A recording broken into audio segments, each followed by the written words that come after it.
And so it's great to be with you. I really look forward to our exploration today. And it is just that, an exploration.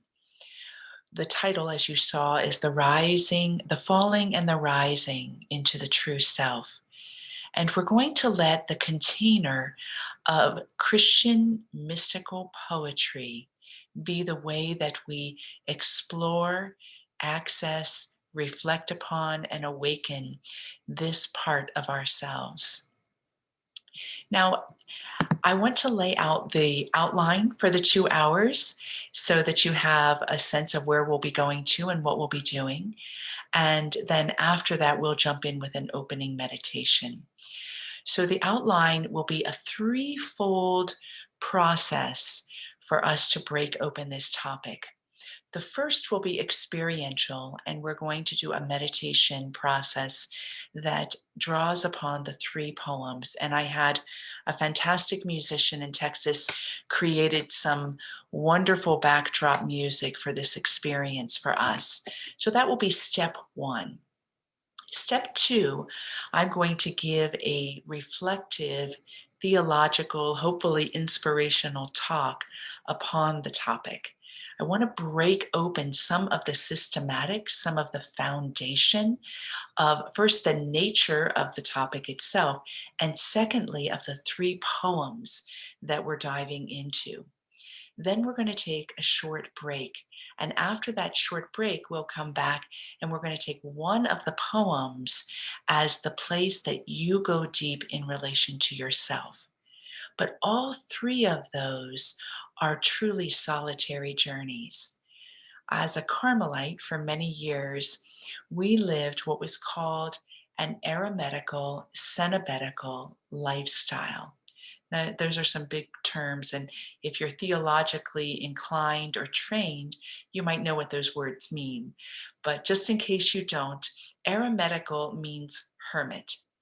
And the Carmelites, their charism was to dwell in solitude, to commune with the divine, to commune with God, the beloved. And cenobitical is community life. So different groups have different types of lifestyles when we talk about spiritual paths. The Carmelite lifestyle was to live and dwell in solitude while in community.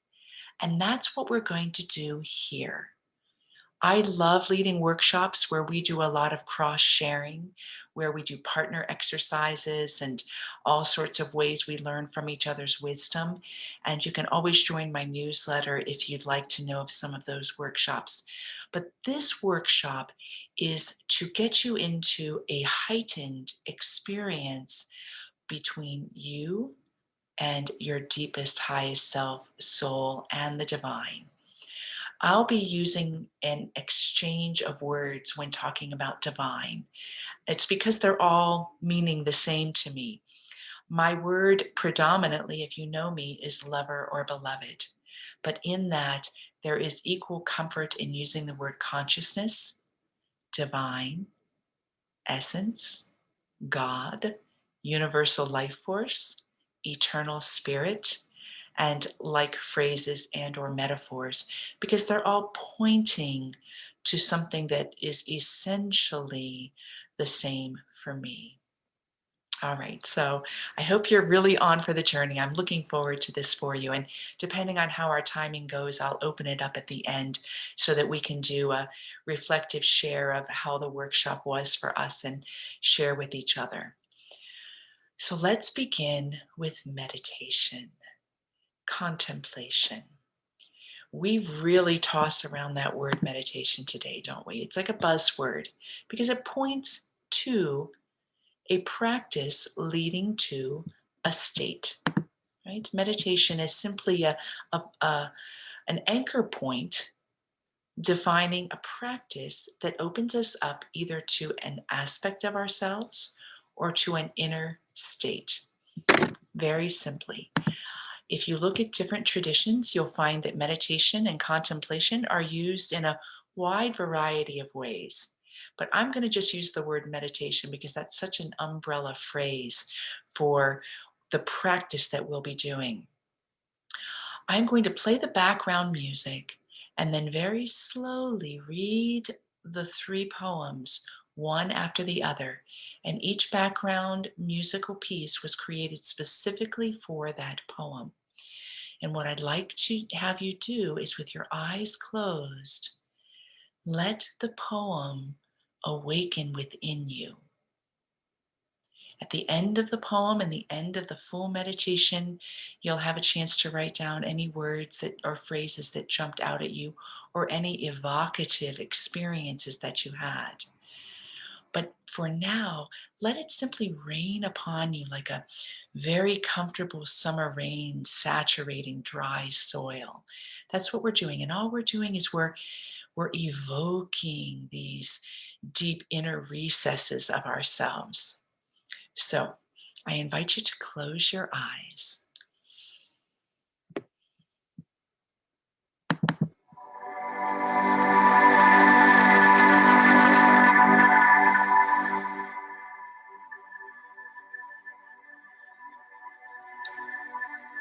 And your eyes are closed,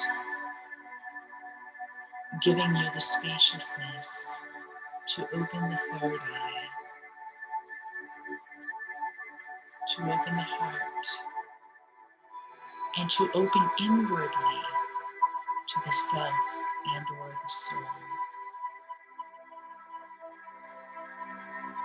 Take this moment to direct your gaze inwardly to the place where no thought exists, and yet the fullness of intelligence lives,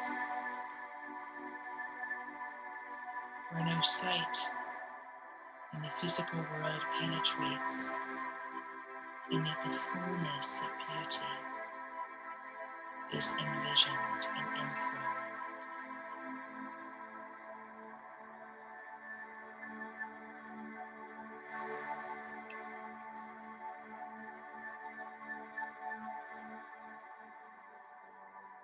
And Teresa speaks. When your soul was born, it was like a still ocean that had yet to experience its infinite life. God then came to the shores of our souls and gazed upon the immaculate splendor that divine heart created. The divine then took off her clothing and dove into us. Nothing on their own have your arms ever done. The movements of your feet are caused by the waves the divine stirred. Life baptizes life wherever it falls, and every religion and all upon this earth is a shadow. A shadow may move, but it has no real power of its own. Though it can affect the weak and frighten them, and men can use it to exploit others. As I found the source of all we do, as I found the source of all our desires, so humble God became. This essence admitted, yes, I caused all things.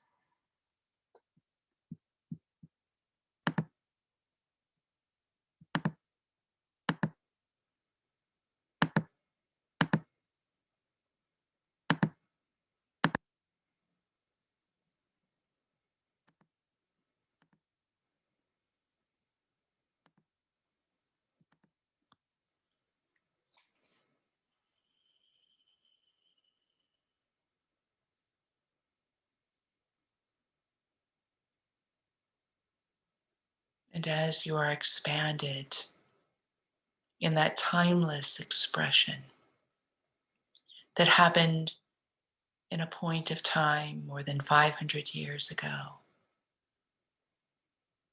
you touch within yourself what we might describe as ever ancient, ever new, the eternal source itself.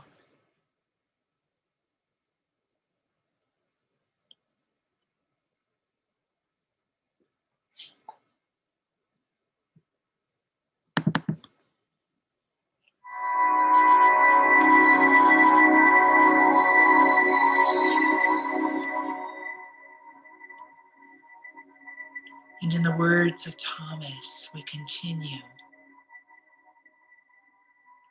The limbs of a tree reached down and lifted me, thinking I was its child. And in the meadows, my spirit becomes so quiet that if I put my cheek against the earth's body, I feel the pulse of God. Tell me the way you do that, birds. Enter the private chambers of my Lord. And they all sang. They just sang. I gathered it was time to become a musician, and I did. Years passed, and the sky reached down one day and lifted me. The birds noticed and spoke. How do you enter the sun like that and know the pulse of God?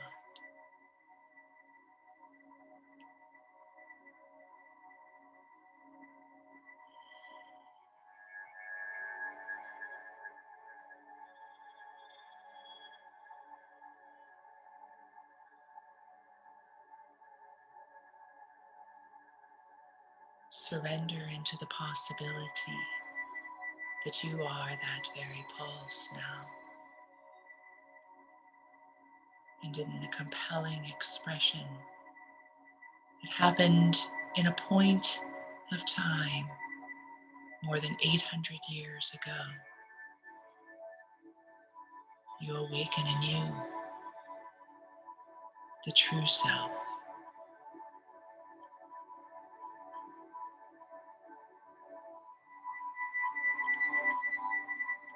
Fall into the arms of the beloved at your center, that you may rise above all science,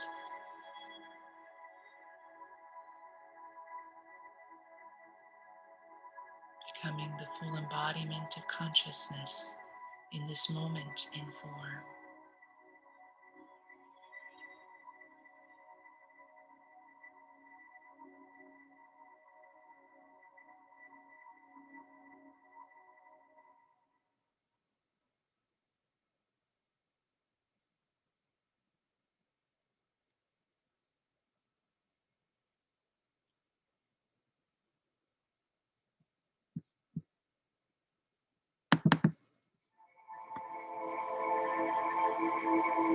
And lastly, John, who knew so well the falling and the rising into the true self, and ecstatically expresses in a point in time more than 500 years ago this utterance of his experience of God.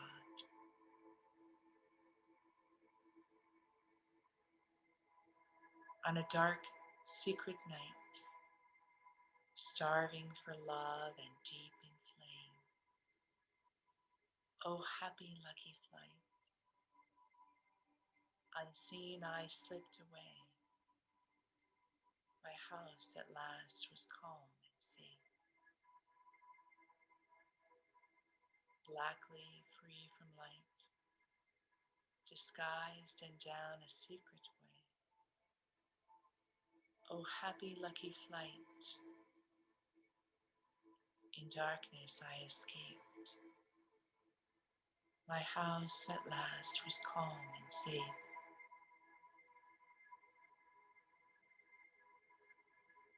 On that happy night in secret, no one saw me through the dark, and I saw nothing then, no other light to mark the way, but fire pounding my heart. That flaming guided me more firmly than the noonday sun, and waiting there was the one I knew so well, who shone where nobody appeared to come. O night, my guide, O night more friendly than the dawn, O tender night that tied lover and the loved one in the lover fused as one. On my flowering breast, which I saved for God alone, this lover slept, and I caressed and fondled him with love, and cedars fanned the air above. Wind from the castle wall, while my fingers played in his hair. Its hand serenely fell, wounding my neck, and there my senses vanished in the air. I lay, forgot my being, and on my love I leaned my face. All ceased. I left my being, leaving my cares to fade among the lilies far away.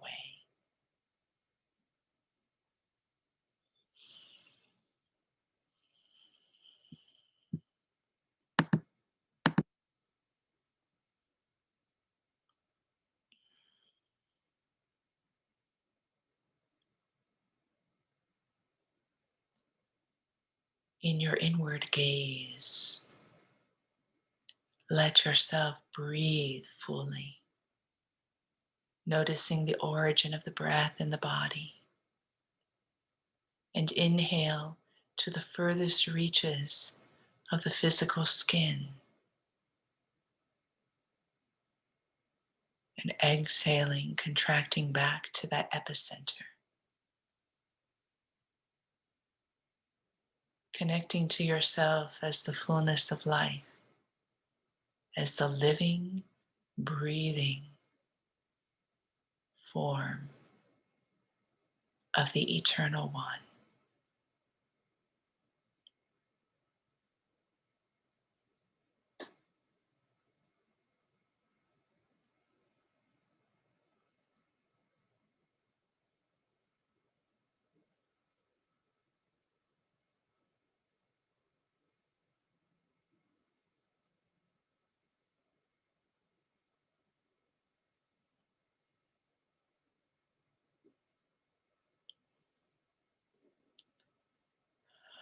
And you have prepared yourself as a sacred container by magnifying your awareness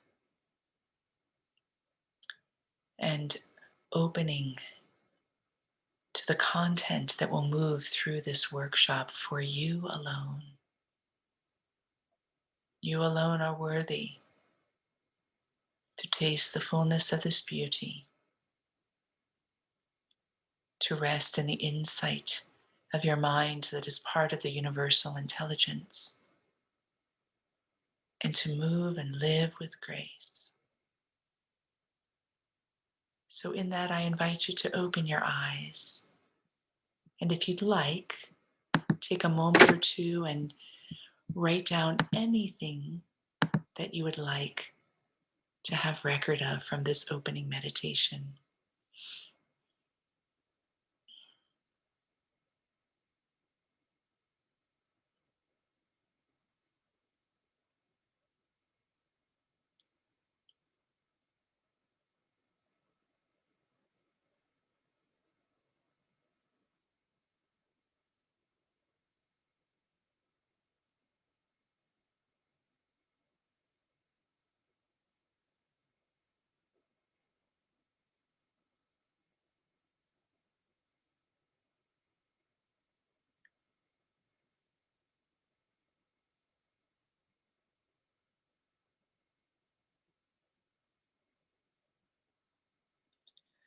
And you can continue writing as we begin. So I want to open up your inner exploration. And if you jumped on towards the end as we were beginning, I mentioned in the format that while normally my workshops are very much exchange oriented with exercises that the collective, that all the attendees participate in and add to and offer their reflection, any of that will save towards the end because the nature of this topic gives us the opportunity to enter into the exchange of you with yourself and with consciousness. And sometimes offering a container where we're all together and yet doing it individually can really let you tap the collective wisdom that's there in the field that doesn't need to come out of these mouths. So I invite you to let yourself really dive in with this little, what is now becoming a mini retreat. Let me take a little bit of the topic. Let's start there because whenever you title a topic, title a workshop with a topic, the topic itself, if you've hit the nail on the head, the topic itself contains everything that's going to be in the workshop. And more often than not, when a topic comes about, it's usually not because the person leading it has mulled over it and masticated ideas and spent many hours thinking and thinking and thinking. Most of the time, it erupts, it comes forward like a quick drop of water that can be contained and enjoyed and articulated. And that's the way this topic came forward too. There was no thought that came forward. And yet there was a fullness that the moment I wrote it down on a piece of paper and gave to Sarah, that it was meant to be the container for the entire topic. And it's a powerful topic. And there are lots of operating assumptions. I like to start there because my operating assumptions may or may not be aligned with your operating assumptions. Operating assumptions are the way we go about life, our certain worldview that we may not be giving any thought to, that is influencing everything, influencing our disposition, influencing our interactions, influencing our attitudes, influencing how we're open and how we're not open. So it's always good to refresh some of what we consider to be true or not true when it comes to certain ideas and concepts. So let's take this particular topic first. The falling and the rising. Right there is the operating assumption that we're talking about a process that is not only twofold, but is combined, like you're doing a dance with a dance partner. That the falling and the rising are part of the same movement leading to the end goal that comes to at the end of the topic. And that is into or becoming or realizing or awakening the fullness of you and your true self. So we're going to get into falling and rising a little bit later in this workshop. But the second operating assumption is that we have a way we're growing into what we call a true self. Now, with that, you get the converse, right? A false self. I'm not a fan of the word false because I think all parts of who and what we are contributing to who and what we are. So there's not a good and a bad and a right or a wrong. However, our awakening usually is a process of the misconceptions we have about who we are and what life is about. When we come into the fullness of who we are, self, usually we are aligned in every other part of our being and in our life. And when we have a misunderstanding of who and what we are, we call that the false self at times. What happens is we have the tension of placing our idea of who and what we are in a limited idea instead of into the full boundless idea of the self, capital S. For instance, if I think that all I am is a 53-year-old woman living in Colorado who has good health and brown eyes, if I say that's all of what I am, I'm going to have tension in my life because that misconception, that limited idea of who I am is going to continue to butt up on the aspects of myself that are looking to reveal themselves in a new way that are much more boundless, that lead me to much greater freedom in my life. And a freedom that is not free wielding, but rather is 100% aligned with consciousness in which I live and move and have my being. So I'm giving to you my operating assumptions. You may be sitting there, either writing some things down or reflecting yourself. And I ask you to privately reflect, does that ring true with you? Does it not ring true with you? If so, why? If not, why? When the workshop is over, it would be awesome if that topic title didn't quite resonate with you. How would you reframe it? How would you speak to it? Because that worldview is particularly, not exclusively, because there are many traditions that overlap in different ways, but it is particularly Christian. It has a signature, an energy signature that you can find that of what I just shared in the Christ experience. Maybe not in forms of Christianity that have a wide variety of expression, but in that Christed or Christed experience. The tagline on that is the mystic poetry. So, have you ever needed to give your definition of what it means to be a mystic? I tend to operate with the idea that we're all mystics.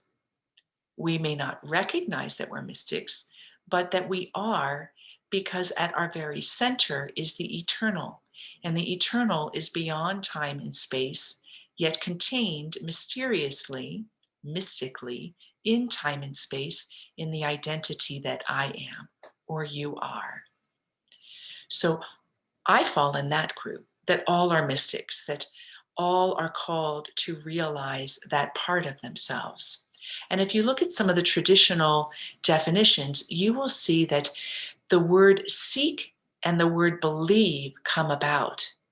I would replace those words, but one definition is a mystic is one who seeks absorption into or union with the absolute or God or the ultimate reality. That's a seeker. So a mystic could be a seeker. There is a quality, right? If you are awakened into this aspect of being, of beingness, with it goes this seeking of being that way all the time, right? Being that fullness all the time. So there is a seeking of the experience to continue. The second definition that's very popular is a belief that you can apprehend truths outside the normal human processing agents, such as rationality or cognitive discipline, or even emotional discipline for that matter. So the belief that there are truths that can be apprehended, that is grasped, not grasped like you're going after something, but grasped in that you receive it and it becomes a belief that vibrates in your very cells. So I would say that the seeking and the believing are qualities of the mystical part of ourselves that is largely experiential. And experiential is the spontaneous, ceaseless arising of the divine at the center of the being and the moments we awaken to it. It's not the result of seeking. It's not the result of believing, though we can prepare ourselves to awaken into the awareness, but rather that at our very center, there is this pulse of God, if you will, in Thomas Aquinas's words.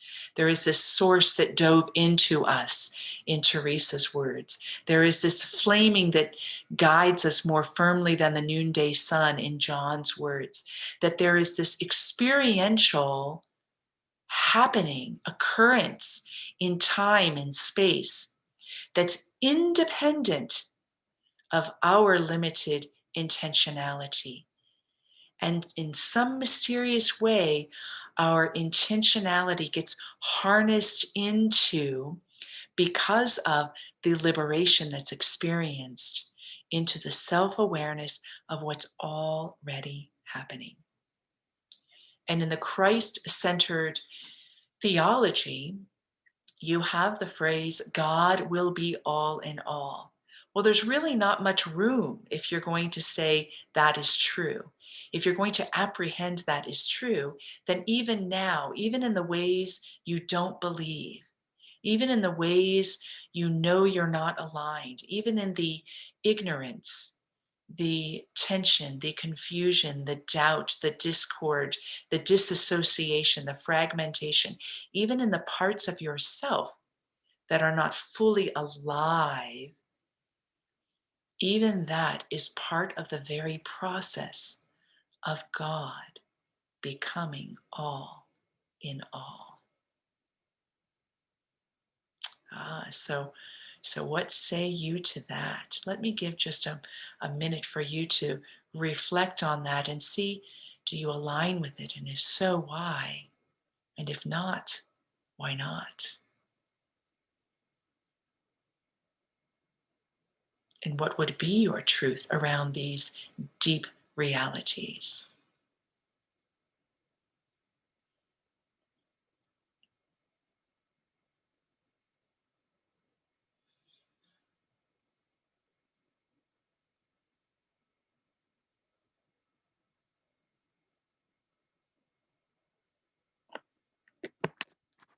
There we go. And you can always reflect more and throughout the entire workshop.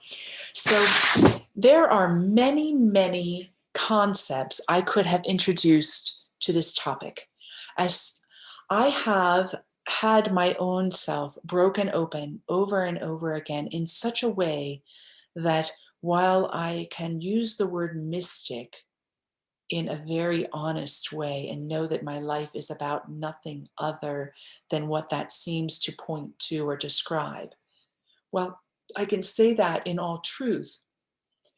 No longer could I attach a descriptor to that. I am a Christian mystic. I'm a existential mystic. I am a tantric mystic.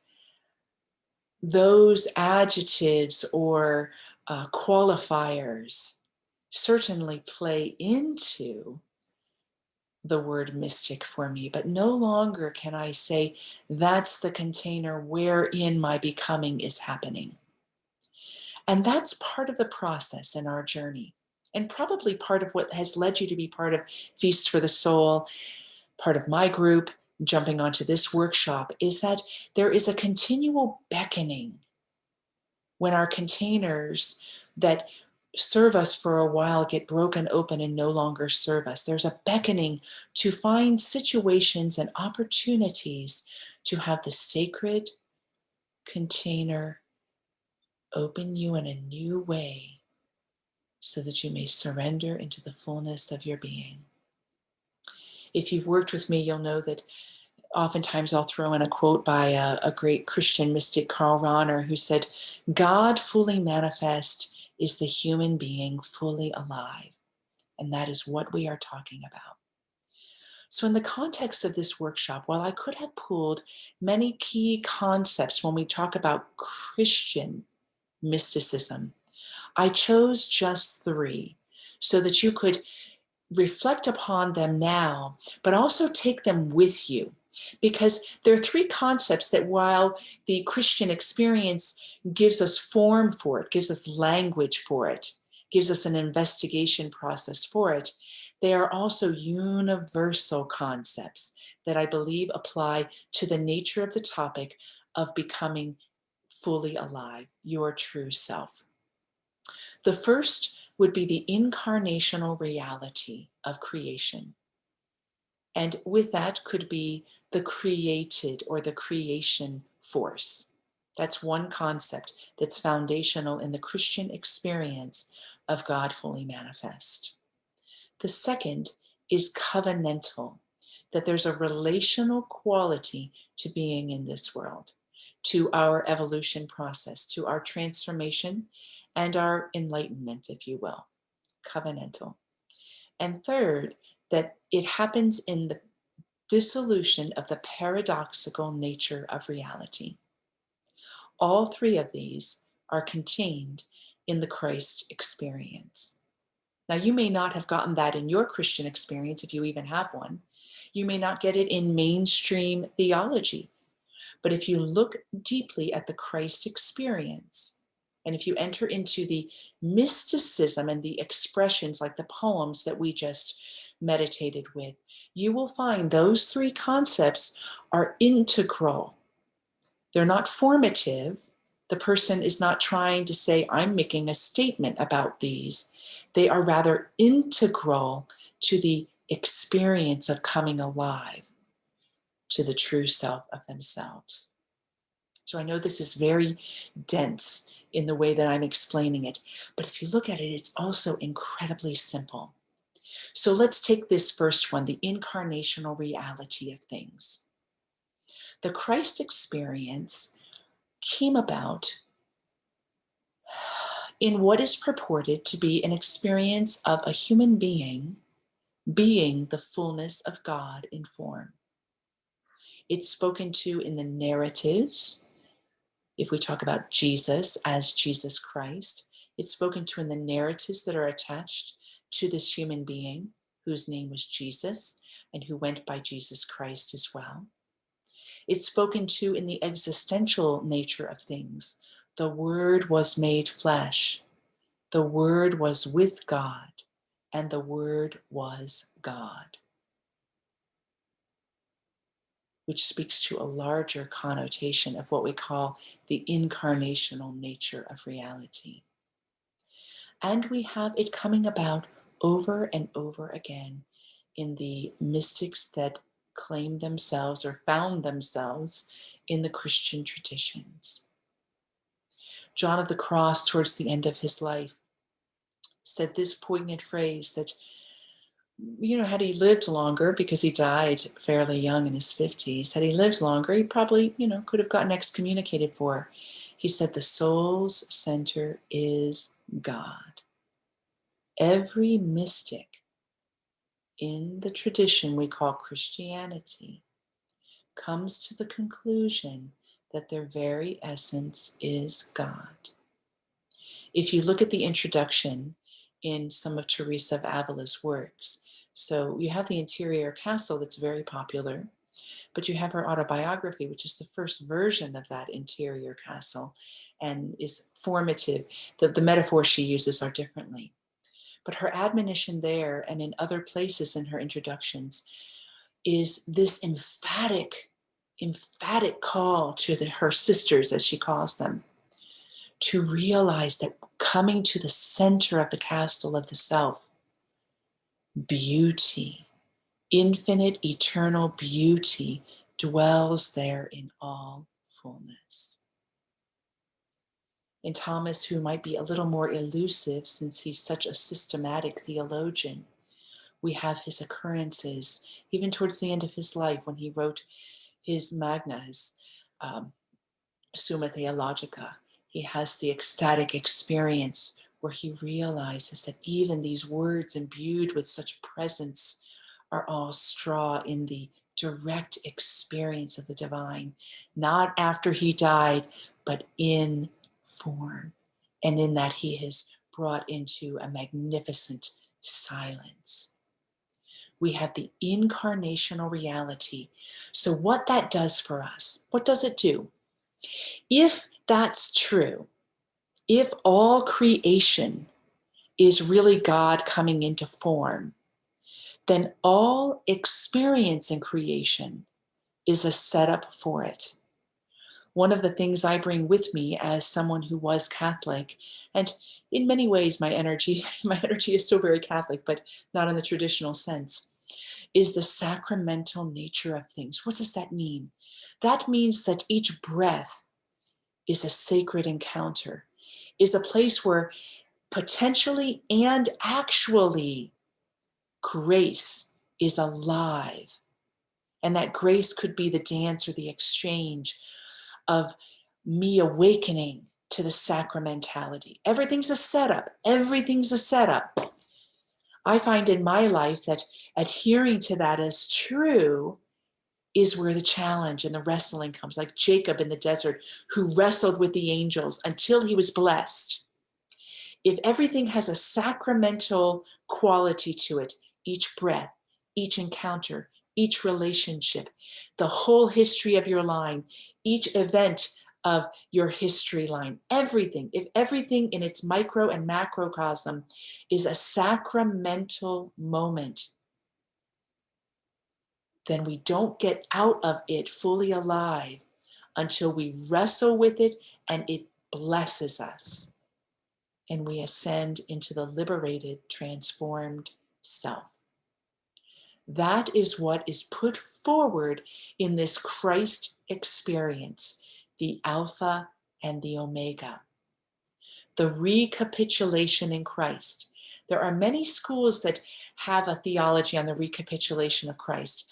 I am not of the atonement school. The atonement school is that this person named Jesus had to accomplish a certain series of events so that all of creation could be recapitulated in the mystical body of Christ that is God.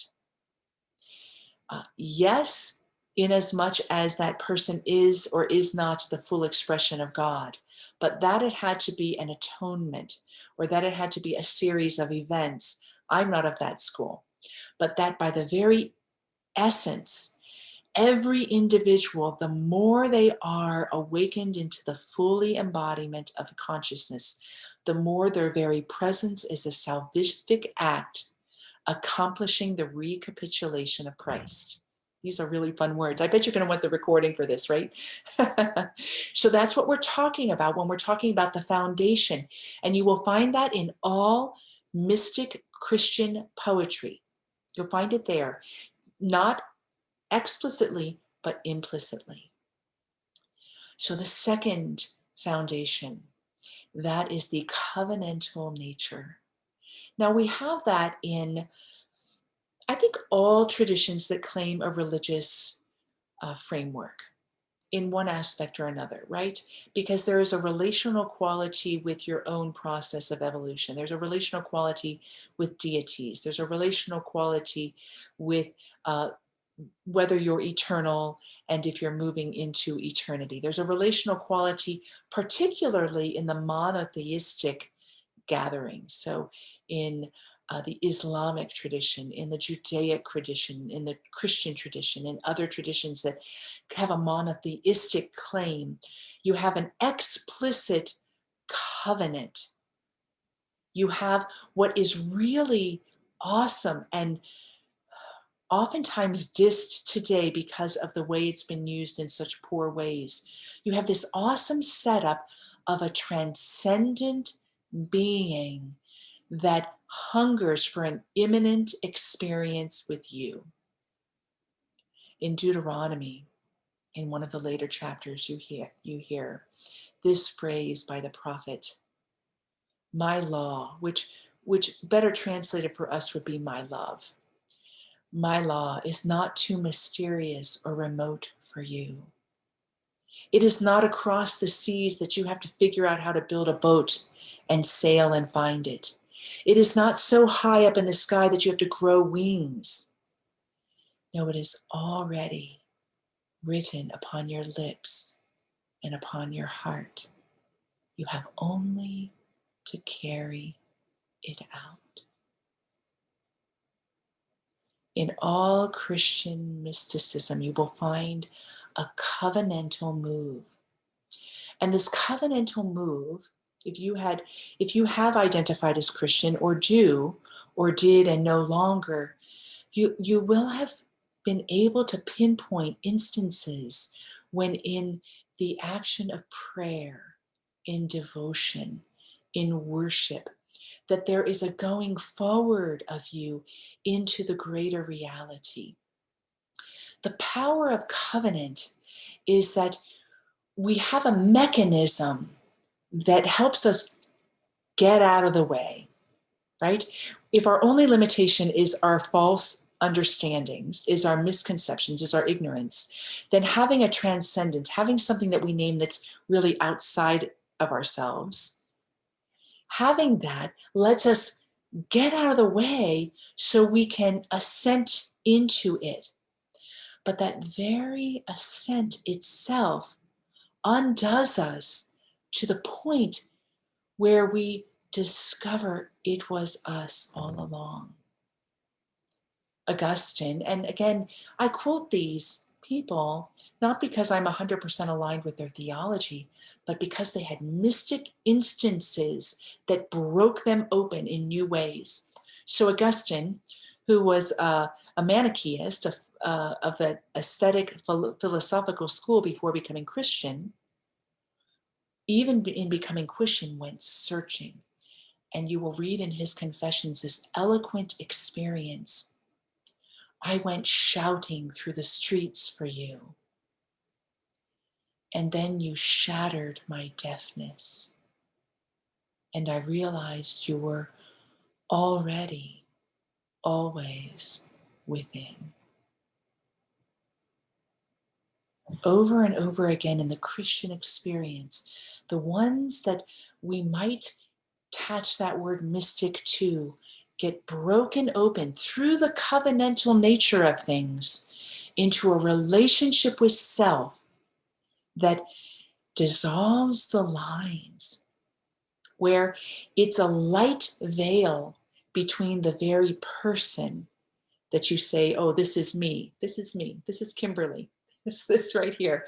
There's a thin veil between that and the eternal utterance coming through this, where no longer is a person seeing themselves as a vessel that pours, but rather an energetic being that is vibrating the consciousness itself. John of the Cross, after his imprisonment in Toledo, and his illuminative experiences during that imprisonment, after that, he said he went into a state that his body felt so light and was vibrating. He didn't use the word subtle like we do, but vibrating with such subtle energy for the rest of his life that it seemed he was always a light. Not a light, but a light, one word. That is what we're having the opportunity for in the container of the Christian mysticism, that covenantal relationship. So it is not a relationship that was introduced after the Christ experience of an unworthiness and a finding worth. It is a movement from the misconception of unworthiness into the realization that we are worthy all along, that there's no ounce of us. In Teresa's poem, that's part of our exploration today, what one line in there that speaks to this is, life baptizes life everywhere it is, everywhere it goes. Life baptizes life. In my systematics class in seminary, we came to the realization that conception itself is the Christ baptism. That conception is the Christ moment that is the baptism into the process of this life. So that's a lot to chew upon, especially if you come from a theological background and investigation in Christianity that hasn't opened you up to that. And now, very clearly, you're getting my lens, aren't you? So don't believe this as true because I'm saying it. This is my truth. This is my systematics. This is my intelligent reflection upon my own experience. What I have seen in my own life is that my formative experiences when I was 3 and 4 and 5 and 6 years old that formed my entire trajectory, that even my languaging in one way has stayed exactly the same 50 years later, and in another way is vastly different. But even in the vast difference, I can revisit that language and have no contradiction because my mystic experience has dissolved what seems to be separate. It is not I moved from this to that in the linear sense, but it is more that I have moved from this, deepening into that is the cyclical experience of awakening. And I simply give you my intelligent postulations and reflections upon that. But it's worthy because especially, again, I'm not very political, but I do note that in our particular country, if you are in the US, and I'm sure in some other countries, there is a tie-in of certain theological premises into our politics, which has import into what we see as morality and immorality. This breaks that all open, not into a relativism, but into an absolutism that has a unified field theory, which Einstein would probably love. So not into a relativism that is a wavering truth, but into an essential core of truth that cannot be touched. And all that is changeable is simply the dressing on that. We need, as mystics, my friends, we need to be wrestling with these concepts because wrestling with them can dissolve the separation that comes from the woundedness that has been inflicted by Christianity and by every single religion, but Christianity in this discussion. We are not called to follow a light, we are called to be a light. So wrestle with these concepts so that you can come forward blessed like Jacob, and the seeming separation can be dissolved and you can bring your light in the subtle languaging, coming from your experience. So the third that's very important is the paradoxical nature of things. Christianity plays with paradox. You heard in John of the Cross's poem, which I'm sure you're very familiar with, The Dark Night. It's got tagged on Dark Night of the Soul, but really his initial authoring of that poem is just simply Noche Oscura, Dark Night. Right there, you've got the paradox of dark and light. And in the Christian mystical experience, that breaks open to the discovery that what is dark is light. It really shatters the languaging that says, I'm looking for the light. Oh, be the light, be in the light, right? It breaks open that languaging because in our somewhat black and white culture, and I won't speak for every culture, but the culture I'm in is very black and white, right? We'd like to think that there is light and there is dark. And when you talk about becoming and going into the darkness so that you discover the light, you can go, wait, I don't want to go into the dark. The darkness is bad. The darkness is the undoing of self that is limited. In the Song of Songs, the beloved that had the experience of the lover reaching the hand through the keyhole and dripping with myrrh, longs for that union and goes forward into the darkness, goes forward not knowing where to find the beloved. Think about that. Goes forward not knowing where to find the beloved. This path of being the mystic that you are called to, you wouldn't be on this workshop if you were not called to it. This process is not having a clear idea of, oh, there's the beloved, and running after it. It is the undoing over and over again where you go forward with the urging towards the beloved, not knowing where you're going to find the beloved. Like Jeremiah, I'm sure you could say, I've said it many times in my life, you duped me and I let myself be duped, right? Because we cannot not assent to that which we experience that is the elixir of this ecstasy. And in the assent itself comes the frustration of not finding it. Because the finding it points to a holding it, and you can't possess what is unpossessable.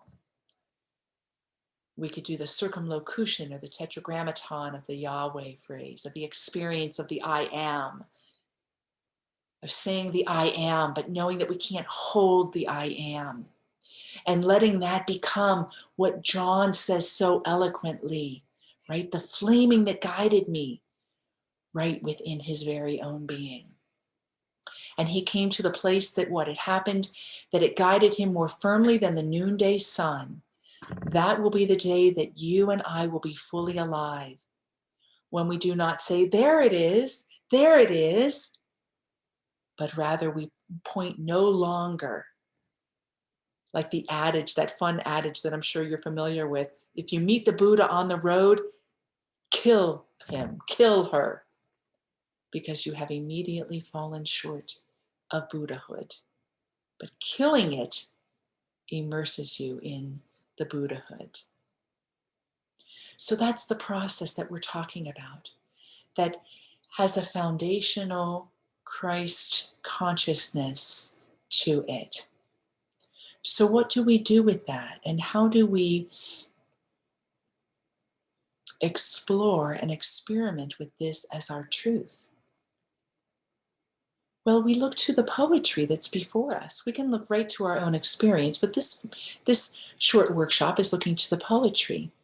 So what I'm going to do now is I'm going to take just 15 minutes and take each one of the poems to add a little bit of illumination to what we're talking about. Then we're going to take a short break. And during that break, I want you to get up. I want you to stretch. I want you to write down any key concepts, because then we're going to come back and we're going to go deep with just one of the poems. And I'm going to teach you how you can do this on your own, not assuming you don't already know how. But I always find it's always a returning to what we know, because it's a simple process. Like Jesus is recorded to say, let the children come to me. It is in our childlike return to simplicity that we grow in becoming fully alive. So let's take a look at these poems, and let me point out some phrases to you that align with what we're talking about here. We started our meditation with Teresa's, as I found the source. That was spontaneous on my part. I didn't have a plan of which one needed to come first. So in this articulation, Teresa points out this. She says that she starts out, when your soul was born. Now, isn't that an interesting paradox right there? Right there, you've got the paradox. We talk about soul, and oftentimes most people see the soul as an eternal, essential element, a thing that's not bound by time and space. She's pointing to her experience that a soul is born. And in being born is vast. The metaphor is a still ocean, is vast. But in that vastness is in a process to experience what? It's infinite life. Well, we could stop right there, right, with the workshop. We could take just that phrase and break that one open, because you have the incarnational reality of things. You have the covenantal relationship of an infinity and a temporality at play there. And you have the paradox The paradoxes can be frustrating, right? She points out that the movement that happens, the still ocean gets moved how? By a God essence that comes to the shore of the soul and dives in. There is a way of being observed. There is a way that this soul experience is seen. Is that true for you? That part of becoming who you're meant to be is awakening into the reality that you are seen, that you are held, that you are embraced. I know that I can cry with the thought that I'm seen by my beloved. I don't know about you, but my life has been filled with more misunderstanding than understanding of who and what I am. And probably you're on this workshop, probably for you too. And how some of the greatest loss or suffering can come from longing to be seen by another, to be held, to be embraced by another. And instead of looking at that as like a bad thing, oh, I'm looking to be approved, instead of selling ourselves short on that, which is so limiting, right? That judgmental way of being in relationship to ourselves is so incredibly limiting. It's like taking a hatchet to ourselves. Stop thinking these judgmental thoughts, right? We could immediately pivot to the sacramental container. Ah, if I long to be seen, could it be that I am seen in an eternal way? Could it be? It's evocative. Your answer will come in the sensation of the experience that comes forward. And your solitary journey will be your ascent to that is you alone with the beloved, with the lover, with the essential one, with God. It may or may not be approved, be understood by anyone in your life. But if some of that holds some resonant truth for you, then your liberation comes to the solitary ascent to that. She points out after she says, life baptizes life wherever it falls. What a beautiful, beautiful image it connotes, right? But what does she say right after that? Every religion and everything on this earth is a shadow. A shadow. Pointing to the fact that we are in an absolutely fundamental paradoxical nature. It's not that we say, oh, it's not that, therefore that's bad. It's that we say, oh, it's not that because of my relationship to it, but what's my underlying relationship? So you have a setup of all three of our concepts right there. Let's take a look at Thomas Aquinas. Well, right there, pulse of God, right? Right there, you've got paradox, you've got incarnational, you've got covenantal, right? Because a pulse is something that can be measured in our understanding, unless you're speaking about it very esoterically, it can be measured. If you're taking the pulse on your heart, it's like bump, bump, bump, bump. It'll come up on a piece of paper, it'll come up on other measuring devices. A measured experience of something that cannot be contained, God, the pulse of God. Now he even goes a little bit more into the images that are incredibly creative, right? The limbs of a tree reached down and lifted me. Think of a limb. Well, two limbs on a tree reaching down and putting its arms around me, around you, and then lifting you. And he adds in this phrase, thinking I was its child. What is he pointing to there? What ways do those three fundamental concepts play in for us? The incarnational, the creative fullness of being between himself and a tree. Now, if you look at traditional Christian theology, you'll see that Christianity has often gone down the road of us being in the image and likeness of God in an exclusive way rather than in an inclusive way, putting us as the gods on earth, right? And everything else is below us. Well, Thomas does have some of that theology, especially in his descriptions of grace and trying to understand how we experience grace. But in his mystical experiences, we have these utterances that are much more compelling for us to draw upon. He talks about being in a meadow, and the meadow itself causes his whole spirit to quiet. And him for spirit is that eternal source within, because he saw the makeup of a human being to be something in his theology at the time, something of a container that grace actually gets poured into. So it's like this membrane is setting up like it's a vase, and then somebody pours this liquid grace into it when he talks about the transactional nature of grace. But here in this mystical element, he's talking about his spirit, the meadow itself, the creation itself quiets. And in that quieting, he has that image of being so intimate. Think about when you come close with your cheek, not just your hands that can hold you far away, but if the cheek is close, the body is close. The cheek is so close that what happens? He feels and hears the pulse of God.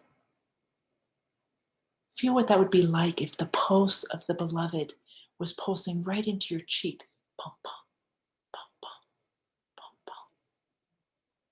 And in this whole exchange that's so creative and so covenantal, the relationship is this dance.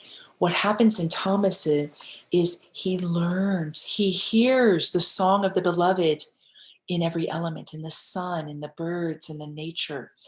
And in hearing it, he's not standing away from it. He's so influenced by it that he wants to be it. He rushes in on it.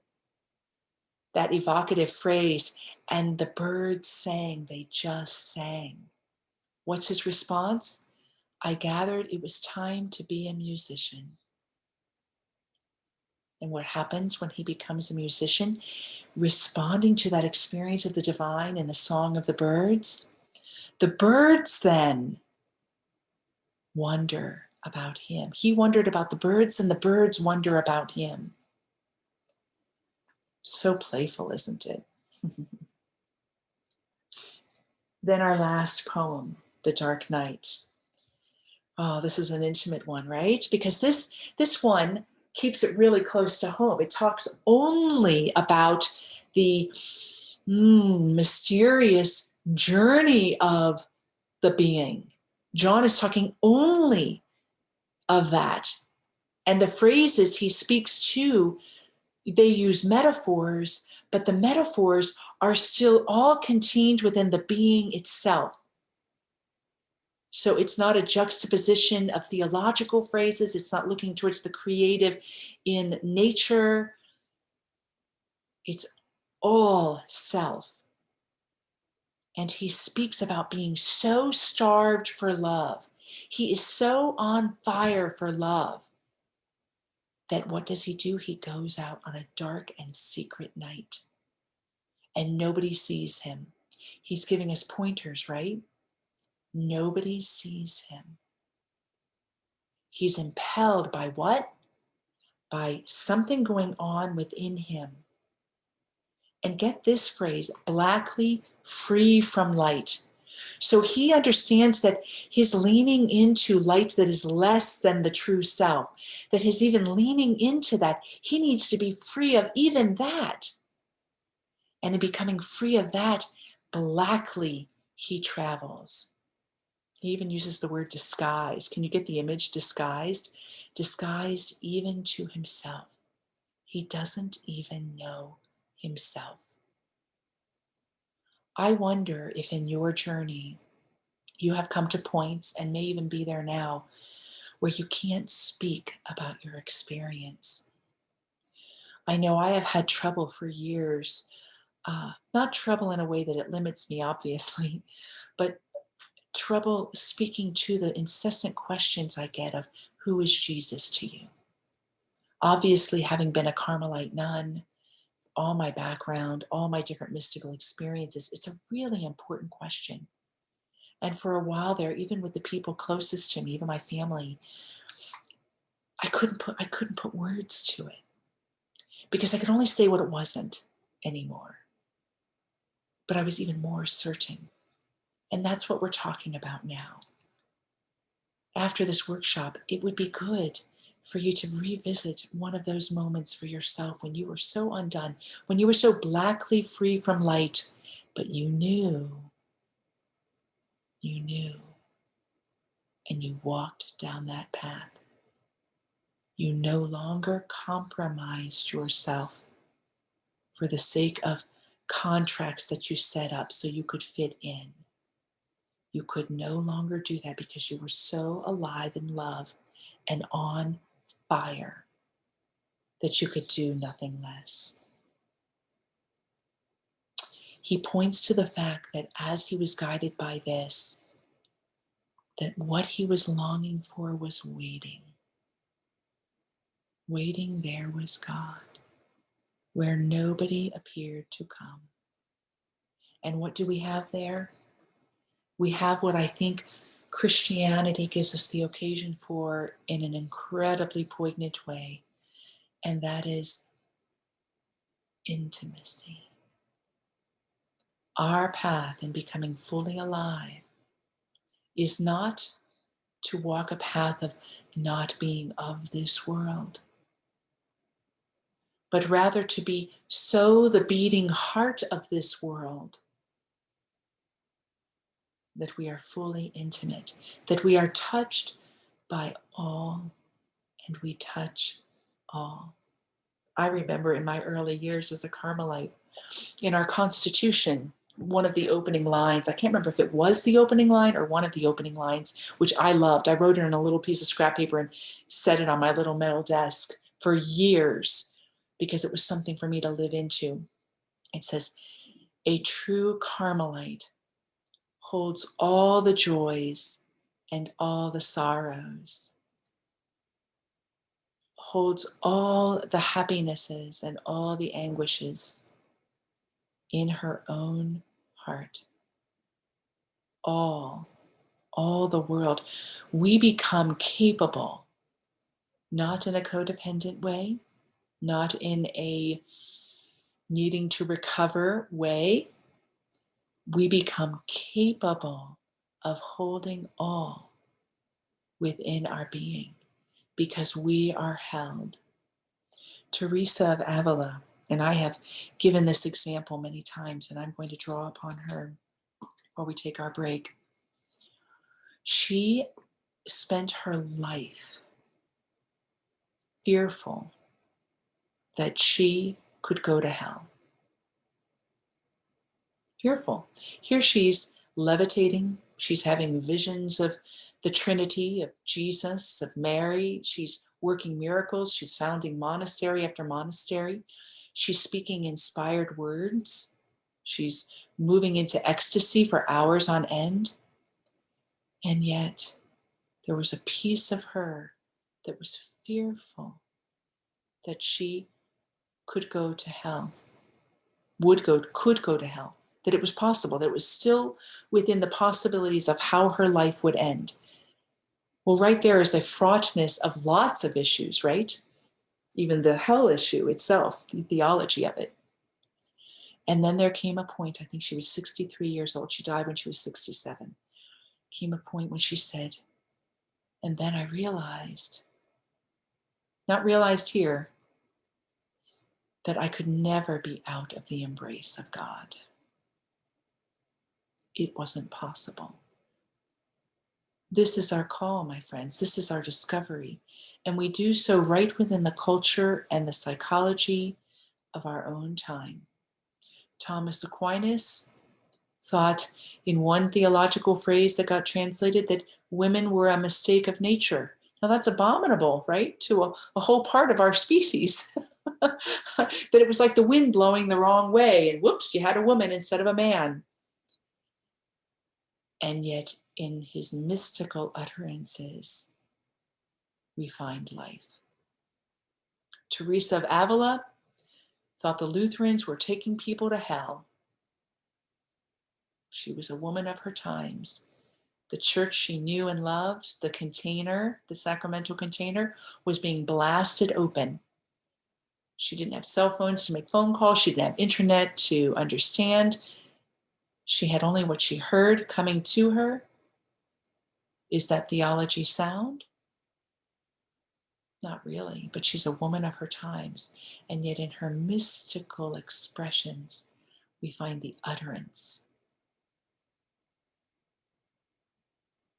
John of the Cross is a little more elusive. His contemplative journey has a progress to it. It has a process that evolves in his own understanding. Obviously, since he thinks the soul center is God towards the end of his life and not at the beginning of his life, he does live into his fullness.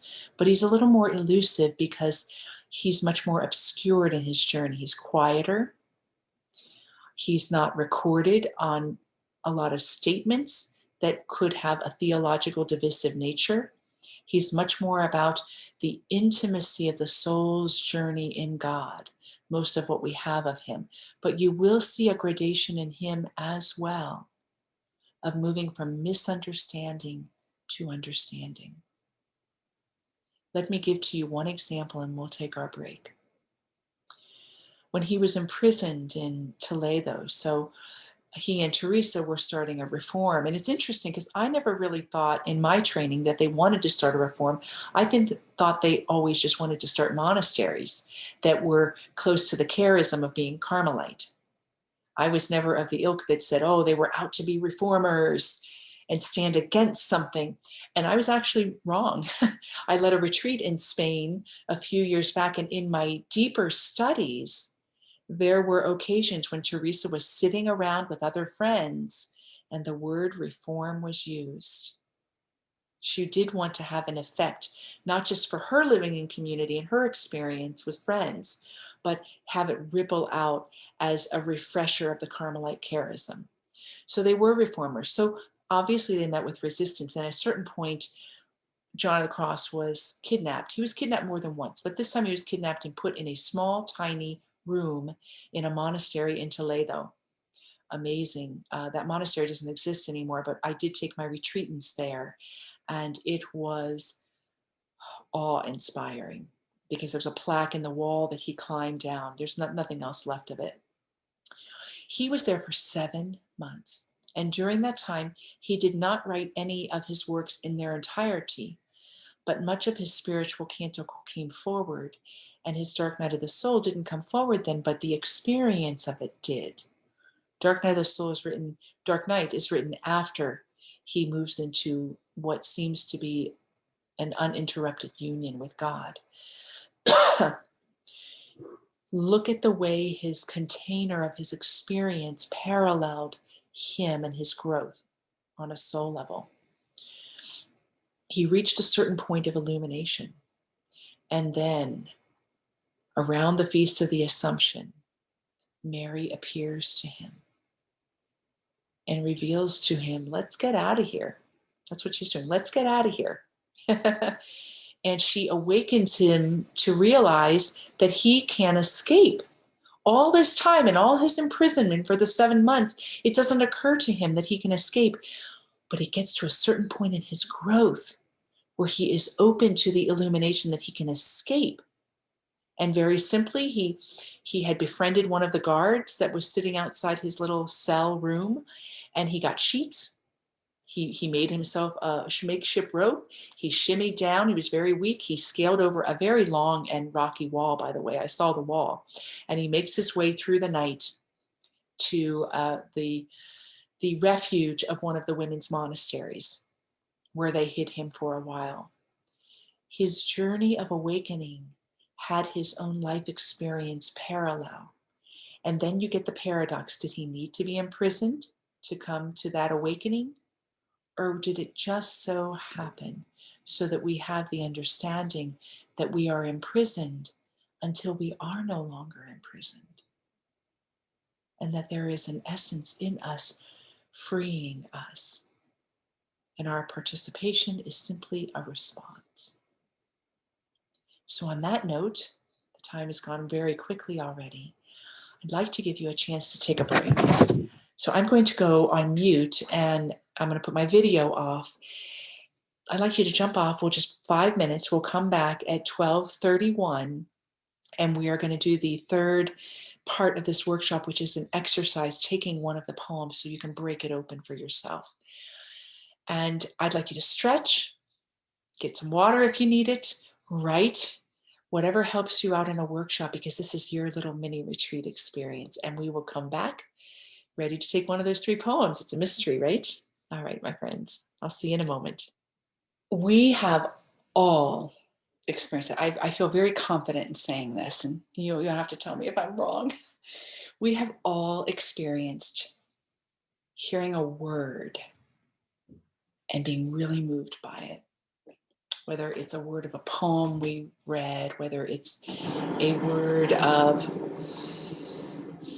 a person saying something tender to us. We've all experienced the power of word. And right there, you've got another paradox, right? I love words, and I'm keenly aware of their limited nature. That more often than not, as human beings, we will use words in a way that limits us or creates limiting beliefs. But in the best sense of that, words can be places we alight and break open into new inspiration. And that's what this exercise quite simply is. You can take this exercise and use it for anything. Probably, you all know, you're probably very intuitive. We are going to use Noche Oscura. We're going to use John's words. The reason I chose that poem for this is that it is so intimate of you with yourself. And John, probably more than most mystical poetic writers, talk so much about dark light, falling, rising. He has a whole poem about falling lower and lower and lower until he rose so high he captured his prey. He knew that there was a dance, that there is on a sense level and on a spirit level, there is a dance of falling so that we can rise. And in words attributed to Jesus, we have that great grain of wheat. Unless a grain of wheat falls into the ground and dies, it cannot have life. In our experience as human beings, new birth comes after death. We have the Paschal mystery, crucifixion, death, resurrection, new life. That cycle happens over and over again in little ways and in big ways. So we're going to let the use of this poem get you really close and really intimate with some new aspect of where you are right now in your journey. And in doing that, what happens is you encounter spirit, because where you truly are right now in your journey is where the fullness of God can be found. So that's the purpose. There's other self-knowledge purposes, but that's the purpose, is getting a direct experience of where you are right now Not analytically, not far along the path am I, not that view, but the vulnerable, undone, raw presence part of you, where you encounter yourself, where you are right now. And in that comes the fullness. In that comes the answer. In that comes the experience of the presence of the divine. In that you taste your true self. Everything else is just a process towards it. So when you take words to break them open, and I am not assuming you don't already know this, what you're doing is you're letting your experience of the words that jump out at you be the way you get in touch with yourself. It's a moving out of the mind, it's moving out of the agendas, and just taking note, quite lightly, of what jumps out at you. So if you have the poem printed up, if you have it on your computer, if you have a way to look at it, that's okay, and you don't need to. But when I'm going to read the poem, what I want you to do is, if you have it printed out, underline phrases that jump out at you. If you're looking at it, note phrases that jump out at you. If you're listening, if you're auditory listening to it, note phrases that jump out at you. And if you've got your paper, maybe you can slightly do it with your eyes, even just slightly still closed, so that it's just a casting down, so you can write in a way that's legible. So we're going to start right there. We're just going to start with the intimate experience of you and the words. All right. Everybody got your pen? Got your paper? I'm going to slowly read this. There's no right or wrong. You're not trying to target a sentiment you feel like you are aligned with. You are letting the words jump out at you. They will light up. It'll click in your being. It could be one word. It could be a phrase. Let it come to you. You are the one receiving. Let it come to you. Okay. Here we go. On a dark, secret night, starving for love and deep in flame. Oh, happy, lucky flight. Unseen, I slipped away. My house at last was calm and safe. Blackly free from light, disguised and down a secret way. Oh, happy, lucky flight. In darkness I escaped. My house at last was calm and safe. On that happy night, in secret, no one saw me through the dark, and I saw nothing then, no other light to mark the way, but fire pounding my heart. That flaming guided me more firmly than the noonday sun, and waiting there was he I knew so well, who shone where nobody appeared to come. O night, my guide, O night, more friendly than the dawn, O tender night that tied lover and the loved one in the lover fused as one. On my flowering breasts, which I had saved for him alone, God slept, and I caressed and fondled her with love, and cedars fanned the air above. Wind from the castle wall while my fingers played in his hair. Its hand serenely fell, wounding my neck, and there my senses vanished in the air. I lay, forgot my being, and on my love I leaned my face. All ceased. I left my being, leaving my cares to fade among the lilies far away.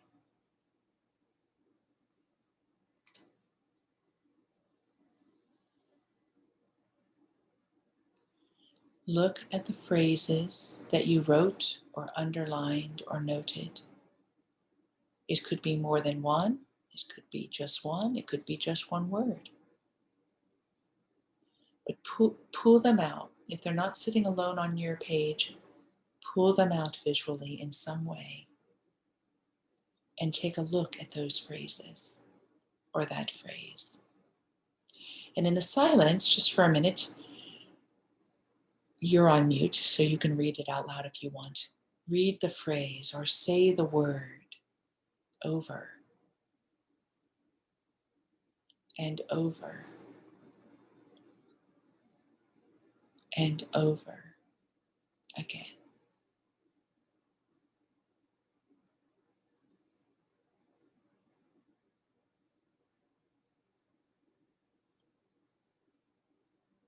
And now, if you have more than one phrase that jumped out at you, take just one of them, just one phrase or one word.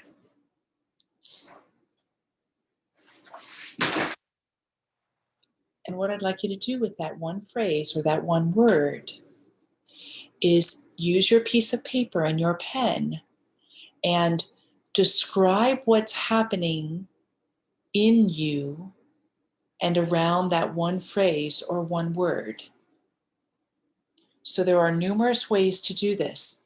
First, you can describe on a sense level. My pulse quickens, my body gets hot. I feel joy, I feel sadness. I start to tear up. I feel quiet. So first is your tangible experience of it.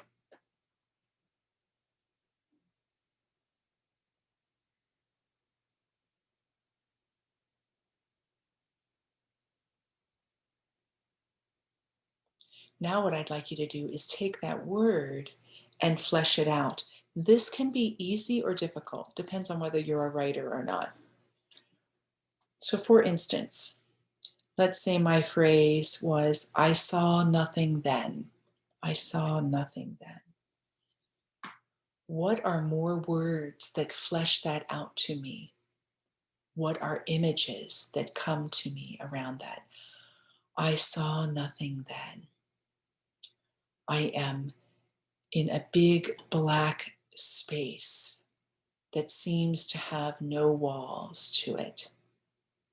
My eyes are open, but they see only blackness. I have come to a place that has a quality of simplicity. There isn't anything else and nowhere else to be. So that's an example. I took that one phrase and I described what it is. I broke it open with more words. Take a couple minutes. I'm going to give you 2 minutes here. Take 2 minutes and break your phrase open more. Give more words to it. Draw a picture. Write down an image that gets connoted with it.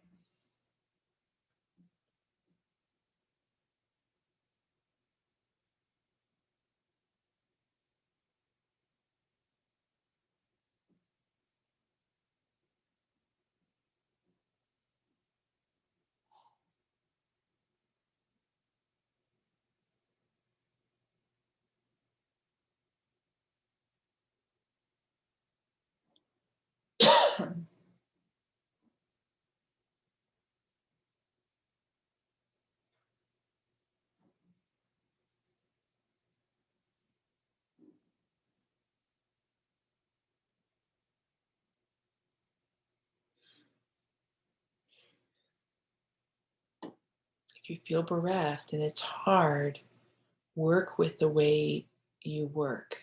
Don't force yourself to think of words if pictures come easier. Talk about colors. Bring emotions into it.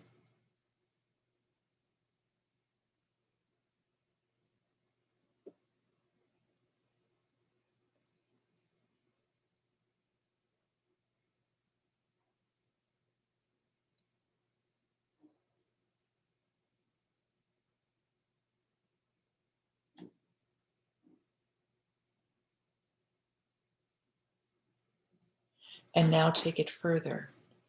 So we have those three concepts.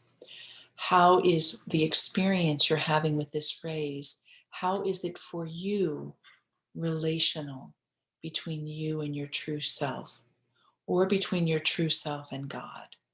What's happening there?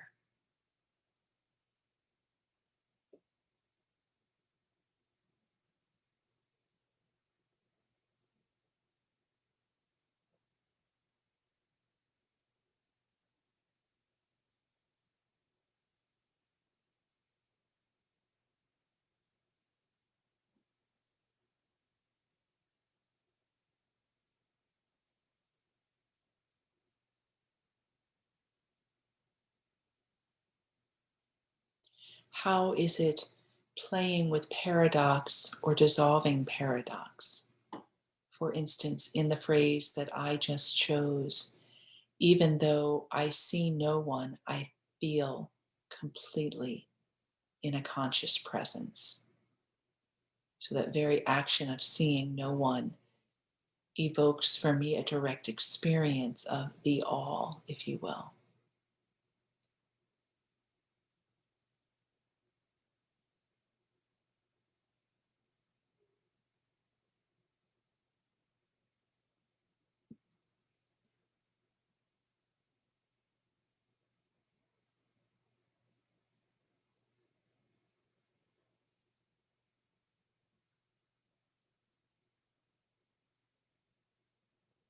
And lastly, how is it incarnational or creative? How are you being created anew in it? How is it sacramental, a container wherein you are experiencing grace? What's happening?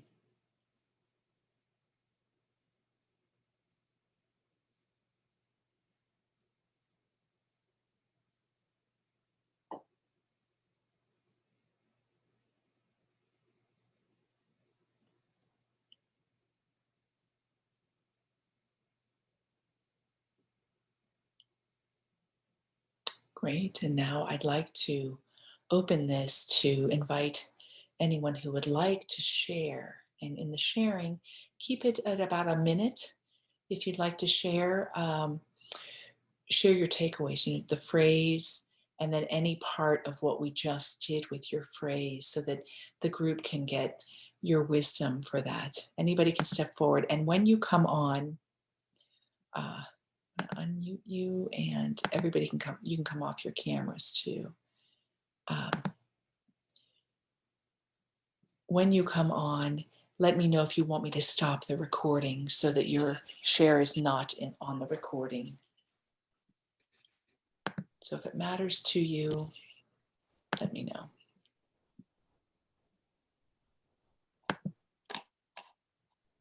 And anybody can go first.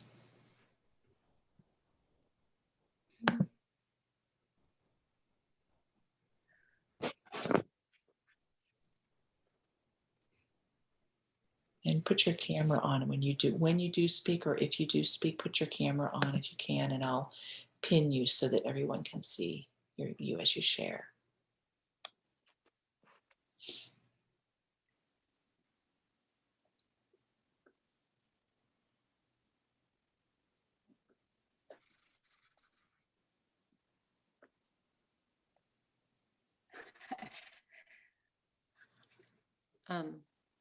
I'll go, but I can't seem to turn on the video.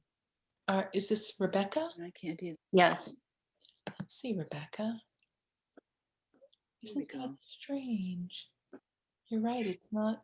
It's down. The hostess stopped it. I did? Did I That's what stop it that? says. There we go. You should be able to come on now. Okay.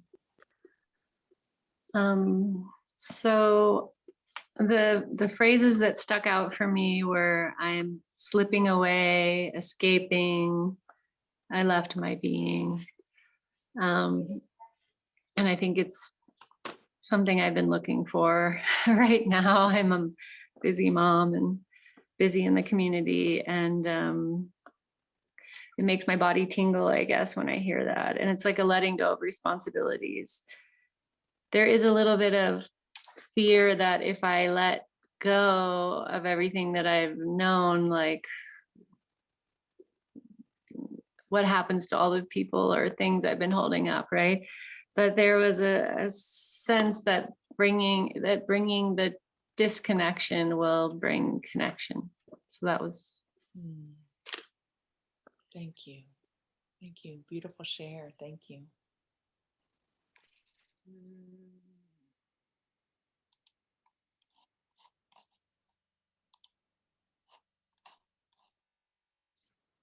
I'll go. I'm Nancy, but I don't know. Again, you'll need to unmute on video me or video me. I went ahead. There we go. Let's see. Okay, there it is. All right. So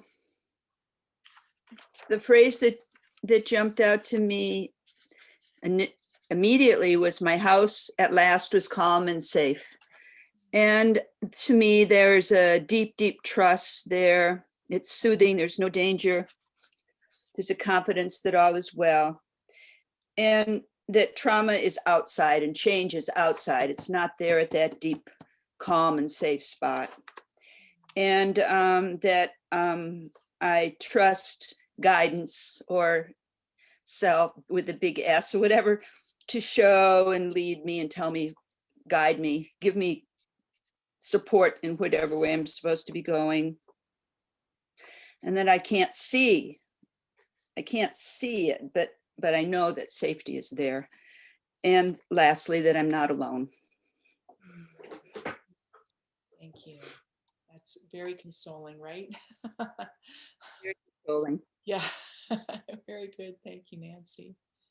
Thank you.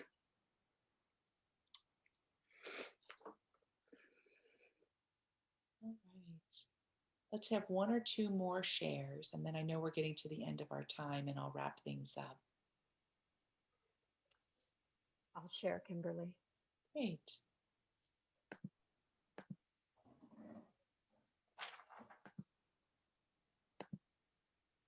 Put your video on. There I am. There you are. The phrase that jumped out at me was equally lover and the loved one, and the other word was fused, and they just came together for me. And some of the things I noted were an inexpressible felt sense of oneness. That contentness, and also that feeling of being spent. And these are your words, but they were really resonant. Nowhere else to be. And lastly, the word allness came to me, and the paradox felt like I am both the lover and the loved. Oh, thank you. Thank you. Yeah. Awesome. Great. That's nice. It is, isn't it? Lovely. So we have time for one more share if anyone would like to share.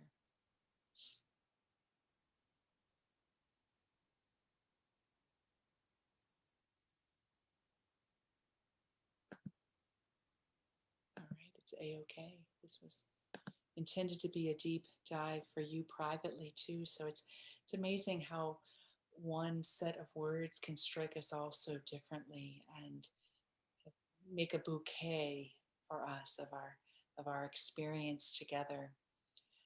So that kind of reflection with poetry, it, it's a different form of Lectio Divina, right? If you're familiar with that Christian form of reflective, contemplative reading, it can be very, very powerful.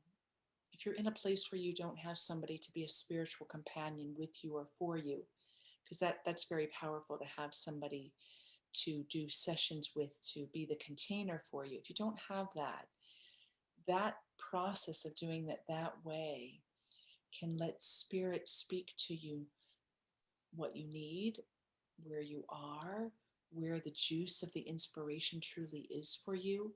In our overstimulated world, it's really easy, right, to be have layers of inspiration happen and maybe not be in the core inspiration for us in that moment. The core inspiration is where liberation happens. So yes. Well, it's just been awesome to be with you. I can't thank you enough for allowing me to facilitate, to really talk a lot, right? Talk from hopefully what was letting you sit between you, yourself, and the beloved during this time, and that my words maybe were a cascading support for the very intimate spirit experience that's all your own. It's been great. I'm going to end with a chant that actually all three of those Christian mystics would have chanted, and you're probably familiar with it. And I'm going to end with a chant, but before I do so, so I don't forget, the music that was under the poems that I read, that is done by Scott Lawler. He is part of my spiritual community and he lives in Texas. He's a great musician. If you ever want to listen to some of his music, you can go to Scott Lawler on Bandcamp. I can connect you with him. He can be commissioned for very little. If you lead things and would like music to accompany what you do, he's a lovely composer, and he did those free form as he read the poems to himself. And secondly, if you are not on my mailing list or want to be in touch with things I'm doing, you can go to kimberlybraun.com and join my mailing list there. You can also join my Essence Tribe mailing list. There's a free level for that online spiritual community where I offer a lot of things throughout the year that are free. There's a paid level for $6 a month, which has Mystic Monday meetings where everyone shares on a deeper level with each other.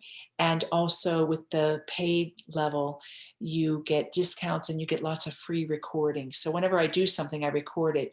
The paid level always gets the edited free recordings for their own use in the future. So I always forget to do things like that, little commercial to let us stay in touch. And otherwise, let me end with this chant. And I invite you, if you have the spaciousness today, to take more time and let yourself be with the richness of our experience together. Thank you for showing up. I bow to the mystery of you. And we end with this chant.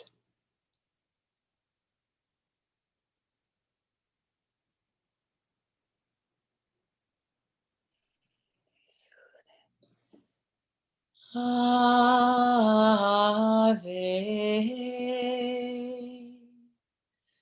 Regina Celorum.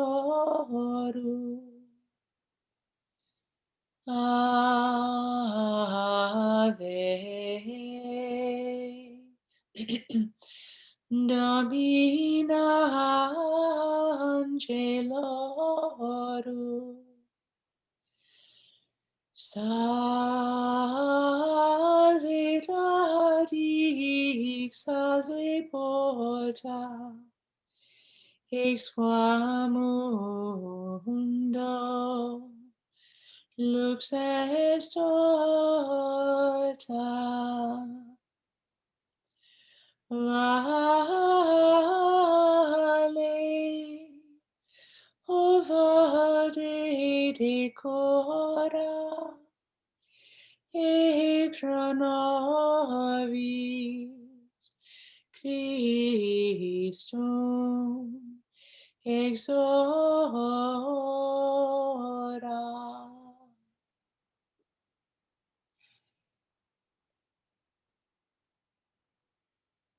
That's Mary, Queen of Heaven, leader of all the angelic realms, the divine feminine, the container of all, consecrating our time together and setting us forth in motion to great and wonderful beauty. Thank you again for being with me. Aho, my friends. I hope to see you again soon. Bye-bye.